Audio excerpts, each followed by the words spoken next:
प्रणाम देवी सरस्वती। आइए देवी गंगे, प्रयाग में आपका स्वागत है। हे महादेवी सरस्वती, मुझे क्षमा कर दें। आवेश में आकर मैंने आपको शाप दे दिया था।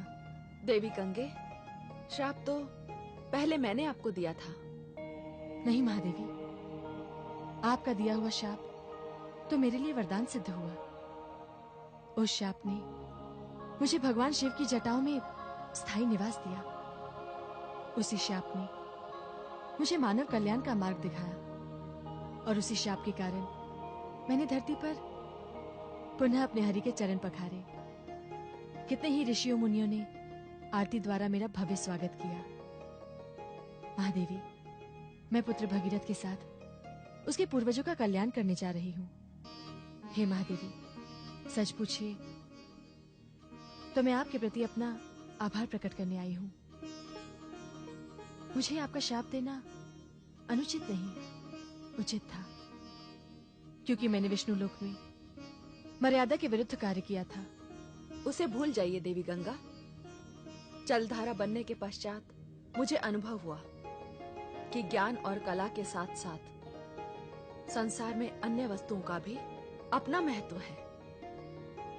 मैं तो जीवन को विद्या देती हूँ, किंतु देवी गंगे, आप तो जीवन दायिनी हैं। आप स्वयं जीवन देती हैं। हम सब ब्रह्म की उस शक्ति के अंश हैं जो सृष्टि पर उपकार के लिए प्रकट किए गए हैं। यहाँ मेरा कार्य संपन्न हुआ। मैं ब्रह्मलोक जा रही हूँ। देवी गंगे, आपकी यात्रा तो अभी बहुत लंबी है। अभी तो यहाँ जलधारा कालिंदी से आपका मिलन होगा, जिसे लोग यमुना कहेंगे। आपकी यात्रा शुभ हो। मैं विदा लेती हूँ।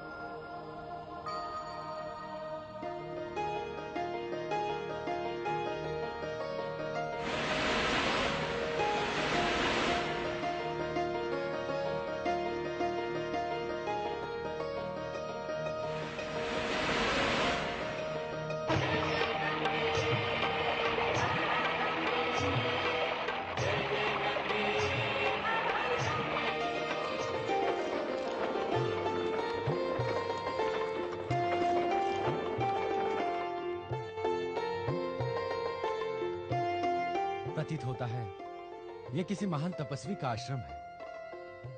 उनके दर्शन किए बिना जाना उचित नहीं।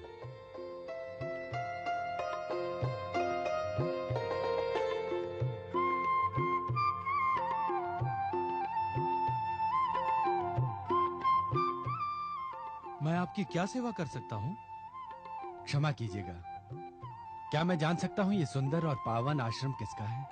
क्या हम आपका परिचय जान सकते हैं? मैं भगीरथ हूं। भगीरथ? अर्थात महाराज भगीरथ? महाराज था, किंतु अब तो वैरागी हो गया। आइए, आपका स्वागत है। यह हमारे गुरुदेव महान ऋषि जहनु का आश्रम है। महर्षि जहनु? मैं अभी जाकर उनके दर्शन करता हूं।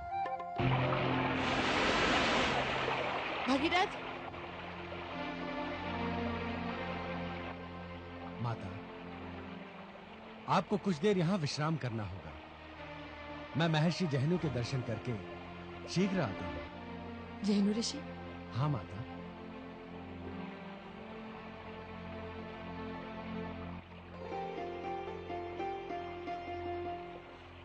भोला भगीरथ नदी को रुकने के लिए कह रहा है।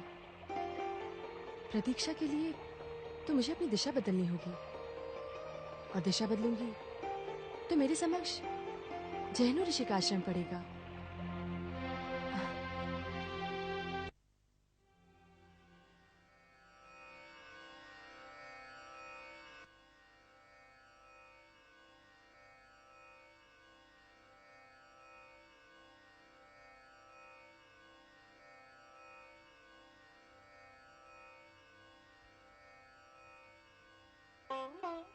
महर्षि जहनु, आपके श्री चरणों में भगीरथ प्रणाम करता है। महाराज भगीरथ,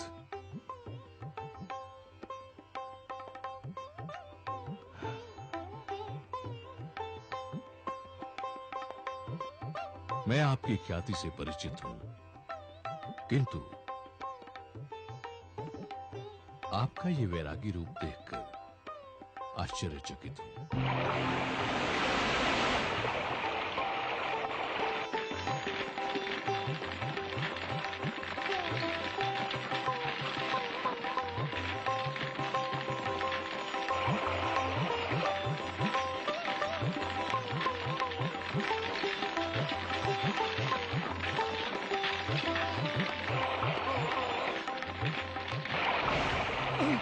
ये किसका दुस्साहस है? किसने किया होगा ये अनर्थ किसने किया होगा? कौन हो सकता है?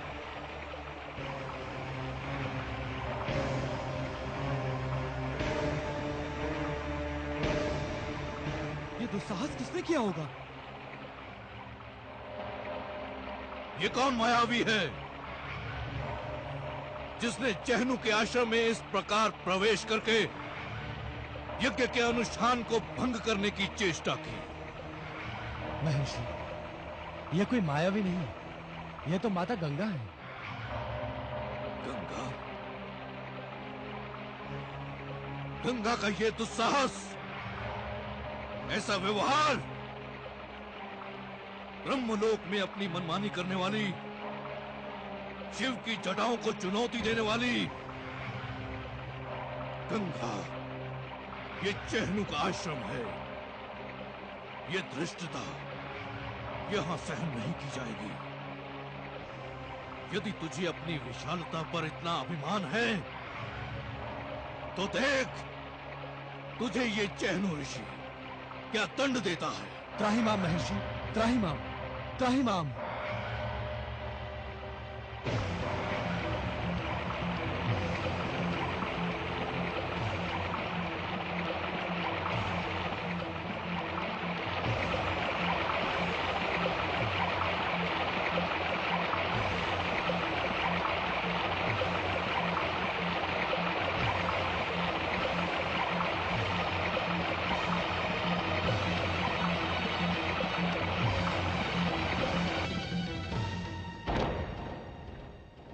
बस इतनी ही शक्ति थी तुझ में? तेरी इतनी ही क्षमता थी? तू एक ऋषि की प्यास भी नहीं बुझा सकी? महर्षि, महर्षि, महर्षि, महर्षि, ये क्या किया आपने महर्षि? मैंने क्या किया?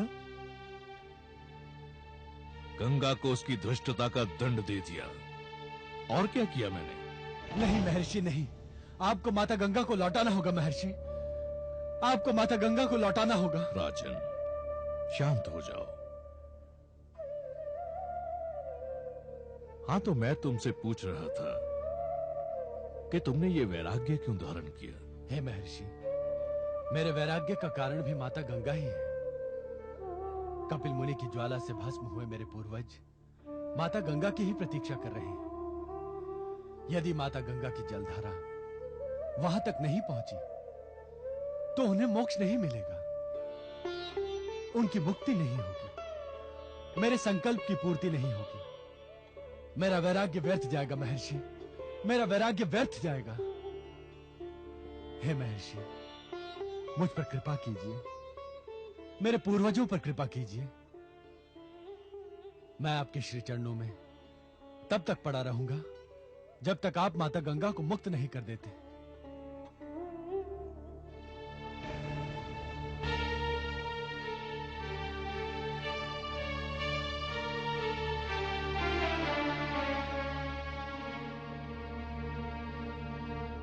गंगा पर तो नहीं, किंतु मुझे तुम पर दया अवश्य आ गई। तुम्हारे त्याग, तुम्हारी तपस्या, तुम्हारे संकल्प के लिए मैं इस चंचल गंगा को मुक्त करता हूं।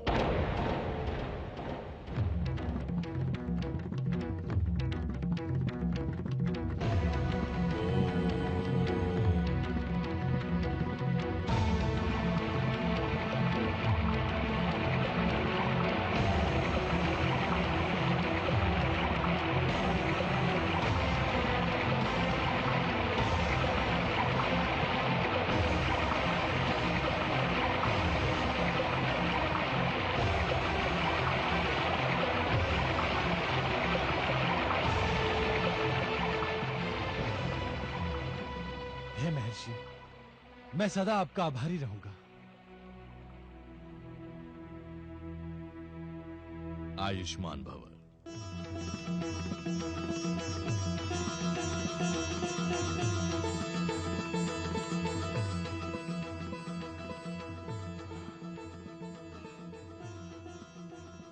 अब इस गंगा को लोग जानवी कहकर पुकारेंगे।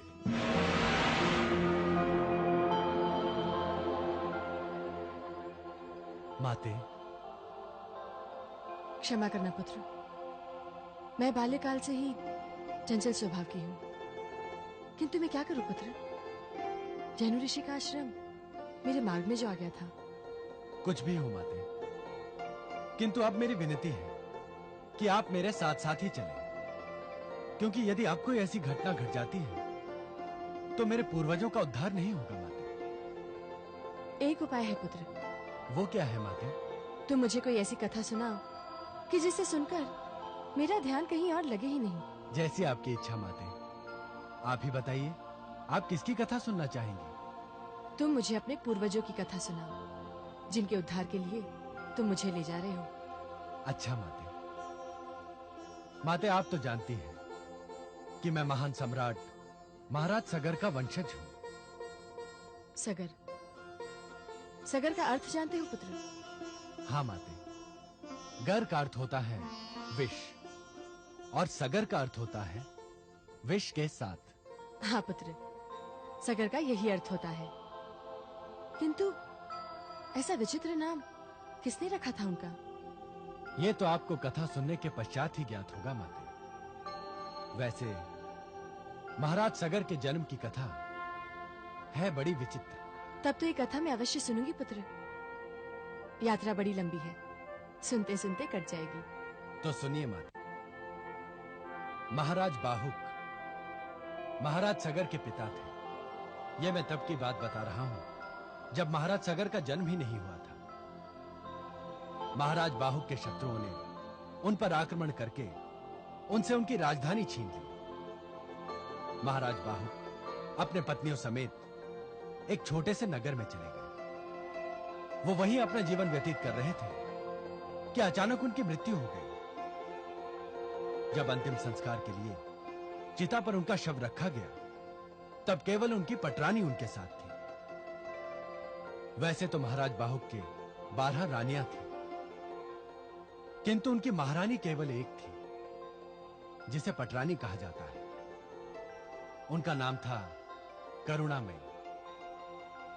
उन्होंने यह निर्णय ले लिया कि वे अपने पति के साथ चिता में प्रवेश करेंगी।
पुरोहित जी, जी महारानी जी। ये बात सभी जानते हैं कि मैं तथा महाराज की अन्य 11 रानियां महाराज को तथा इस राज्य को उत्तराधिकारी नहीं दे सकी। इसलिए पुरोहित होने के नाते आपका ये कर्तव्य भी है तथा धर्म भी है कि हमारे अंतिम संस्कार के लिए अग्नि का दान आप करेंगे। महारानी जी, आपने सत्य कहा। मैं अपने कर्तव्य का पालन करूंगा।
पुरोहित जी, रुक जाइए।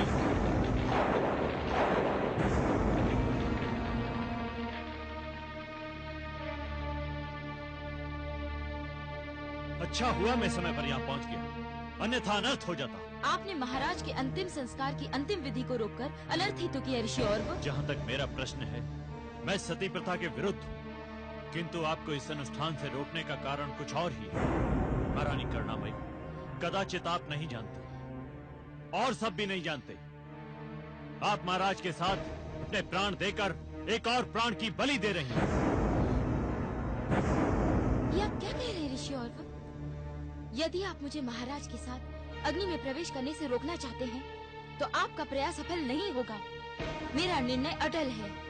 नहीं महारानी करुणामयी, महारानी, मैं अपनी दिव्य दृष्टि से देख रहा हूँ कि आपके गर्भ में महाराज बाहुक की संतान पल रही है।